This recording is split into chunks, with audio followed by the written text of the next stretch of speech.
What's going on, everybody? Michael Massie here. I'm joined with Luken Glover. We're at Langley Speedway in Virginia, right across from the Air Force Base. Big old NASA sign right over there. You can't see that, but anyways, we had some great Cars Tour action tonight.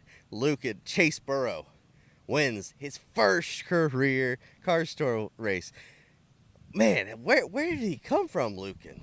Well, as they say with space exploration there, Houston, we have a problem, and that's what the field had there at the end of that race. Where did he come from? As you said, it's like Kevin Harvick took it away from Kevin Harvick's driver there, Landon Lewis, after his mechanical issue. But what a night for him. First career win.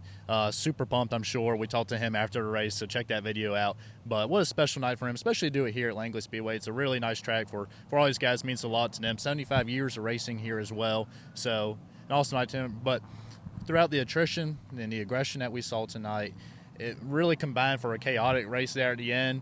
It looked like Burrow might have lost it there at the end, but between all those cautions, as I say, cautions breed cautions, but overall got some great restarts, was able to stick the bottom very well, and came out with the win. So awesome night for him. We'll get back to talking about the Kevin Harvick driver that he beat. But first, we wouldn't be doing you justice if we didn't talk about fight night in Hampton, Virginia. There weren't actually any fights, but there were some people heated enough to where you thought there might be fights. Luken, which fight stuck out to you? We had a couple tonight. Well, definitely the one between Connor Jones and Parker Eatman. I mean, that one was not one that was really kind of on our radar throughout the race. You look at some of the other incidents that happened, and that one just kind of slipped under there. But then as soon as the race was over, what they say, WWE Saturday Night Wrestling, that's what we got tonight between Eatman and Jones there. I think Jones has said that Eatman grabbed him as he walked over there, and that's... Yeah, so I talked to Jones after Luke talked to Eatman.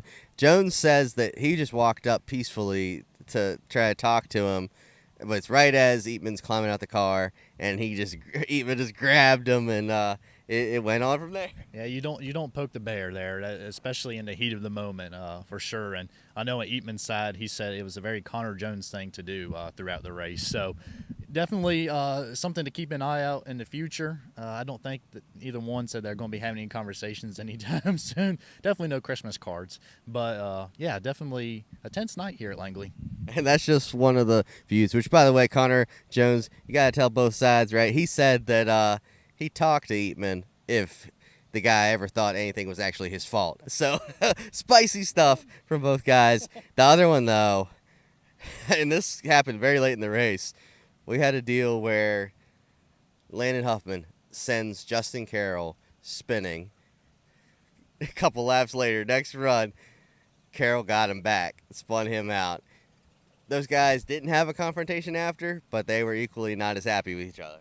Yeah, definitely some shenanigans going on there towards the end of the race. I think, what did he say? Carroll said that Huffman was dangerous there. Yeah, he said that he hooked him on the straightaway, which is a dangerous thing to do. Yeah, definitely not something you want to do. I had to scrounge the replay up on that, but I know Huffman was very frustrated for sure, especially off camera.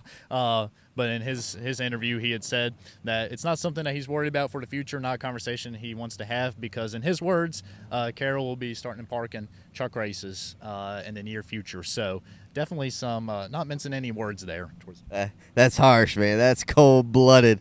But enough with the feuds. There were some more, but we got to keep it brief, man. Landon Lewis, he had won the last two Cars Tour races in pretty dominant fashion. Ever since Rodney Childers came aboard this team, it looked like he was going to do it again. You talked to him after. What happened to him, and then what do you have to say about Rodney? Yeah, they weren't really sure. They had a mechanical issue is what he said. They were still diagnosing the problem as I talked to him. Overall, though, a really strong night for him. The first half of the race, he looked untouchable. I know you had pointed him out before the race saying, as you said, 2 wins. It looked very likely that we were going to get 3 in a row tonight. And then, unfortunately, just sometimes that fate of racing happens where mechanical issues and those gremlins sneak back in. But very strong car. He was really upbeat, especially to have a defeat like that in that moment. But I asked him, what kind of asset has Rodney been to the team? And as you can imagine, Rodney is a genius who Landon said definitely deserves a cup ride, or a cup job in the garage. So cup owners, if you're looking for a crew chief, Rodney's out there. However, Landon says he would like to keep him for a little while longer. But, yeah, really strong night for him. It's unfortunate what happened with the mechanical deal. Hey, Rodney probably did deserve a cup ride at one point in his career, so no, that's fair. And then, one of the kind of Cinderella stories of the night, we were talking about him early in the race. He wins the pole, Matt Waltz. Good showing for him. He gets on the podium, but just comes up short. And you talked to him afterwards, and what did he have to say? Yeah, really special night for him for sure. To come back, I think this was his 5th start in the Cars Tour, his first since 2023. I believe he is a former track champion here. So to have a night like that at Langley, I know was really special for him. He wanted a little bit more. I know he said the balance wasn't quite where he wanted it to be to be able to go up there and contend with guys like Burrow. But definitely a really special story, and we witnessed a lot of those throughout the night. Those underdogs here able to creep their way into top 5. Some got ruined there at the end, but yeah, he was very grateful. Surreal moment for him as he comes back to the Cars Tour. And that'll do it for us from Langley Speedway. As always, you should watch all of our content that we got here on the Frontstretch Grassroots YouTube page. Also, read about the recap and some other things during the week. They'll come out on frontstretch.com. For Luken Glover, I'm Michael Massie. We'll see you at the next Cars Tour event. Hey race fans, I'm Chase Folsom with Frontstretch.com. If you enjoyed the short track video you just watched, please be sure to subscribe to Frontstretch Grassroots on YouTube for more Cars Tour, ARCA, and other grassroots racing content. And as always, be sure to check out Frontstretch.com for all your racing needs.